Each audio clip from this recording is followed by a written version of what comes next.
What is up, Knife World? Alex here, bringing you another video. This one is coming post Noki, which is the New Orleans knife show hosted by Matt at Slice Fine. I got this knife before I went to that show, and I wanted to talk about the show a little bit.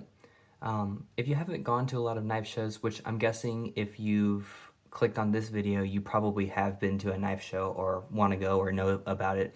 But it's a great opportunity to meet collectors, people with similar passions and maybe similar interests, as well as learn about knives that maybe you didn't have interest in, but you get the opportunity to handle them, be that from makers or from new friends, and it just kind of helps you grow what your interests are and explore what you like.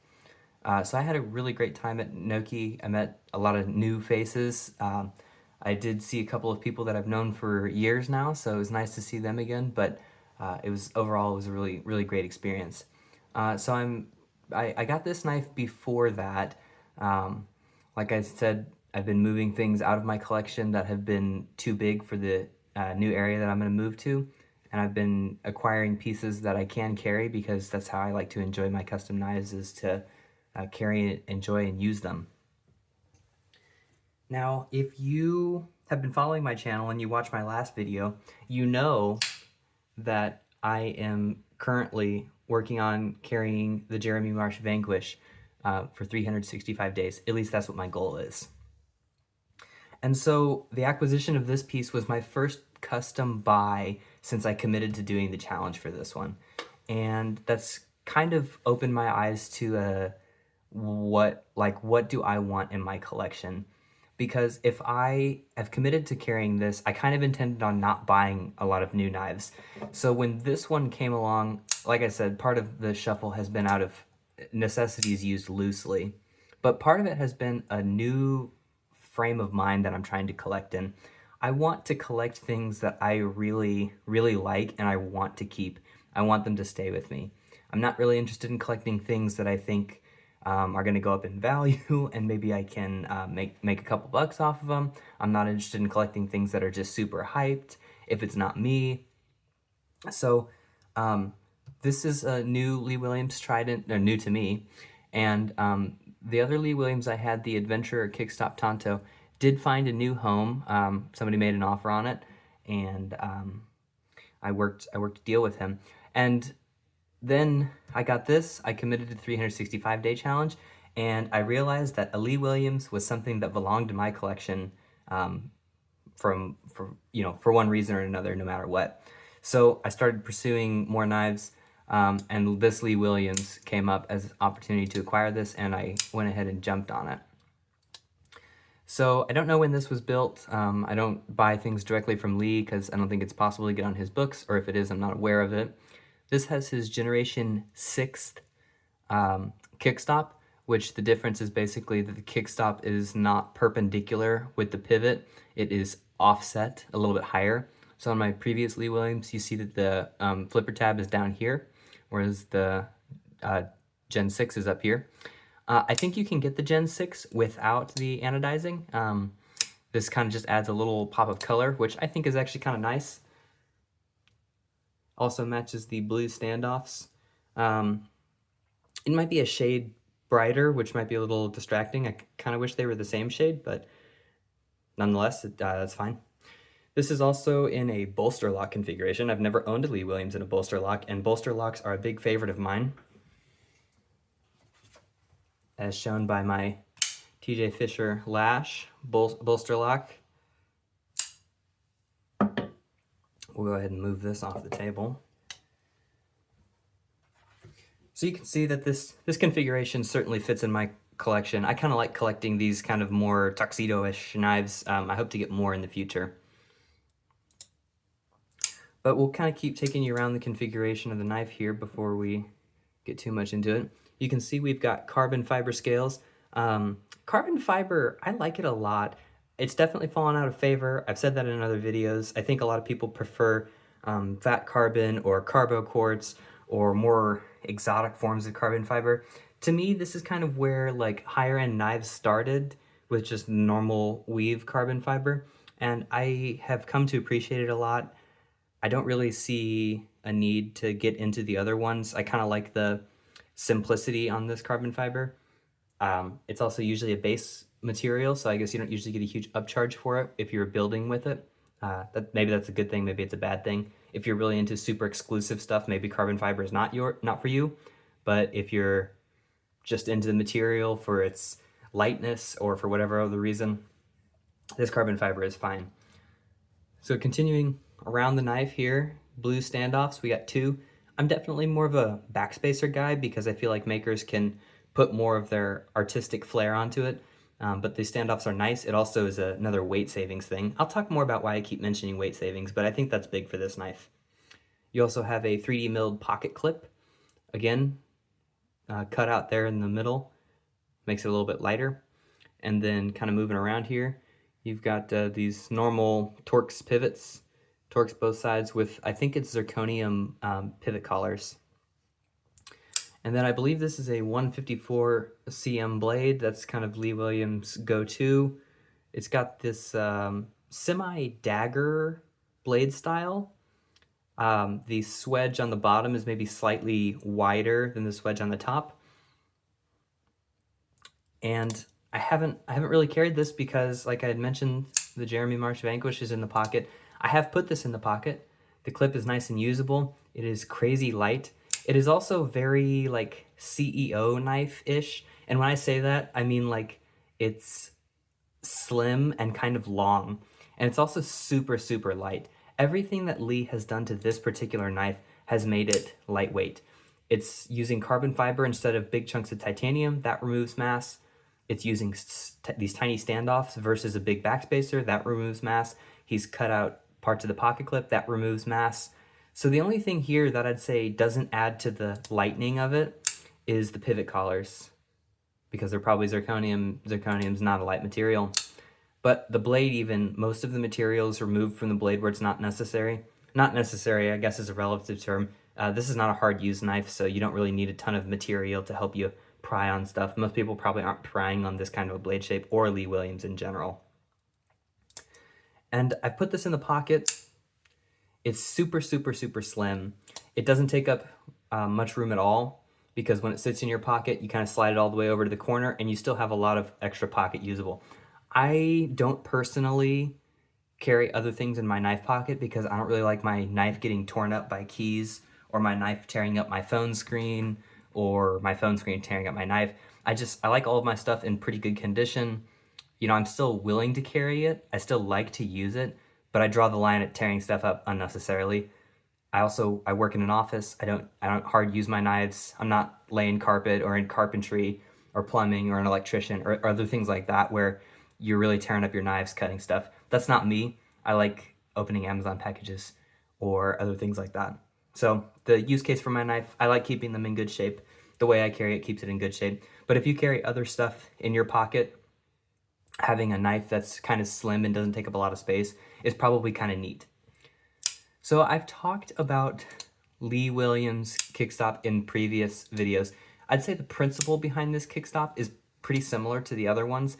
Basically what happens is the kickstop acts as its normal flipper, and then as you open the blade and the kickstop travel together until the kickstop reaches its final resting place right here, and the blade continues to travel out the rest of its range of motion. So you can see here they're together, separate, and then the blade basically uses the kickstop tab as its blade stop. Which what this does is it means you have a normal flipper, like how you'd be used to on most of your other tactical flipper designs, right? Flippers out. And then when you actually actuate it, flipper tab disappears because it's now sitting at the top, not the bottom. It's kind of a cool design. I actually don't mind it when flipper tabs hang out the bottom, but I know a lot of makers say that it disrupts the design of their knife. They don't like it. Flipper tabs in general really aren't in style anymore. I'd say thumb studs or thumb holes are what most makers are moving towards because that's what people want. But I don't know that I think thumb studs don't disrupt the flow of the knife more than the flipper tab does. I don't mind the flipper tab that much, especially in knives where, like this knife, this is the Jeremy Marsh Rockstar. It's got a gigantic flipper tab, crazy action, but the flipper tab acts as a finger guard. In this particular design, I think it works because of the way the knife flows. Maybe Lee just didn't feel that way. What I like most about Lee Williams knives is that the action is always top-notch. Excuse me. I have never ever gotten a Lee Williams knife that I did not think the action was great. I've handled 4 or 5 of them now. Oh, even more than that. I've owned 3. I've handled a dozen or so, and all of the action is always perfect. For a flipper knife, for me, the action is super important, and for customs, the action is super important. If I was okay with mediocre action, I wouldn't be spending custom money on knives. I'd be spending mid-tech or production knives, money on those knives, because it's just, I could get a lot more of them. But the action on Lee Williams is so good. The blade is kind of drop shutty, which I don't think a lot of people care for that anymore. I think most people are into the super slow, everybody calls it hydraulic. I don't know, that doesn't really mean a ton to me, but it's like, instead of kind of just drop on your hands, it kind of just slowly falls down. Maybe the Walter Randolph Wyvern has an action kind of like that. It might be a little stiffer, but point being is that this action style, I wouldn't say is what most collectors are gravitating towards. This is kind of what I got started with, is the super snappy detent and the drop freeness of the blade. Like, that's kind of what started me in custom knives. So for me, that's a huge win, but I think for most collectors, they're maybe not super into that. I like it, so for me, that's like I said, that's a win. But yeah, Lee Williams knives, top notch.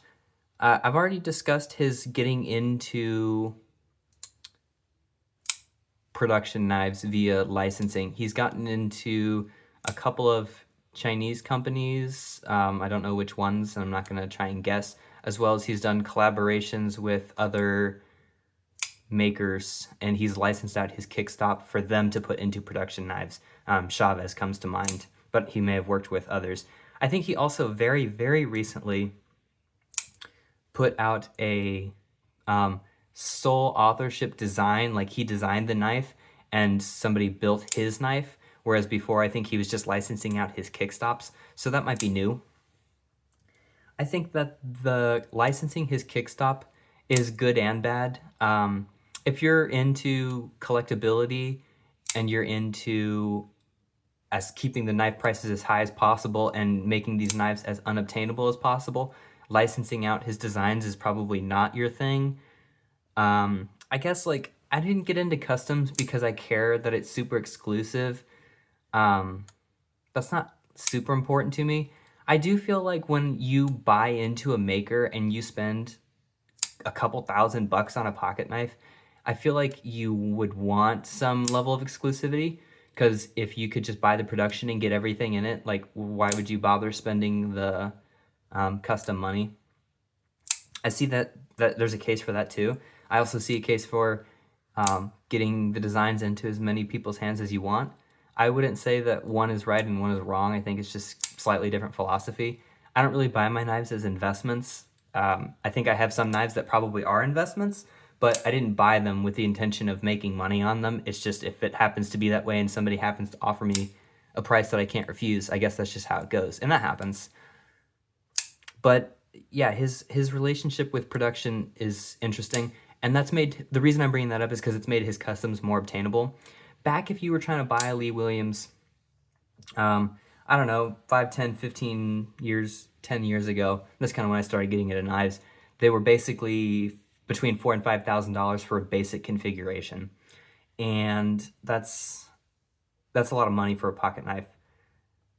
Now you can get them for between 2 and 3 for kind of a basic configuration, which is a lot more obtainable. So from collectors like me, where it's like, I like having the custom version, I'm not really a production collector, I like that they're more obtainable to me. If you're kind of into the like niche collecting and you want your value, the knife values to be as high as possible, maybe that's not your jam, but everybody buys knives for different reasons. I bought this because the action I knew was going to be great. It is. This is probably the weakest Lee Williams detent I've ever felt. It's still good. It's still like a good detent. It's definitely tuned well, because if you had a super strong detent, with this new flipper tab geometry, you might be like a bit of a finger breaker. I'm pretty happy with firm detents, so that doesn't usually bother me, but that's just the choice that Lee made on this one. And it still flips great. It's on bearings. It flies open. You can kind of limp flip it and get it to only half fire. But if you just actuate the flipper tab like normal, you won't really experience that. So it's not a big deal. On this piece, Lee Williams kind of has his signature orange peel eggshell. It's super fine. I hope we focus. Sorry for my fingerprints everywhere. And for bumping the camera over and over again. But yep, it's a great finish. It hides wear really well. I'm a big fan of this configuration.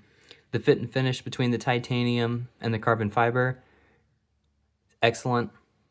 You can rub your hand over that. You don't feel a huge transition at all. No transition. No, not a huge transition. Zero transition. It feels like you're going from one material to another. Or sorry, it feels like as you go from one material to another, it feels like one material. Same with the carbon fiber scales. No weirdness there. It's a pretty skinny knife, so I guess if you have really big hands, you might not be super into that. The swedge also comes like all the way down here, which means that if you put your hand on your blade, you're putting your hand on this swedge, which is super thin, but it's not sharp at all, so you won't cut yourself, but it's like, because it's so thin, it's maybe a bit of a pressure point. Being that I don't think Lee Williams intended this knife to be a super hard-use knife, I don't think that he saw that being a huge issue.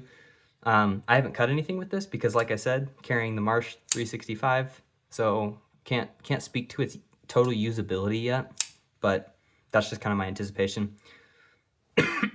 Excuse me. In the reverse grip, again, not super comfortable because it's super skinny. Also, no traction no serious traction back here for your thumb. No like guard to keep your hand from sliding up. I don't see anybody using their Lee Williams like this.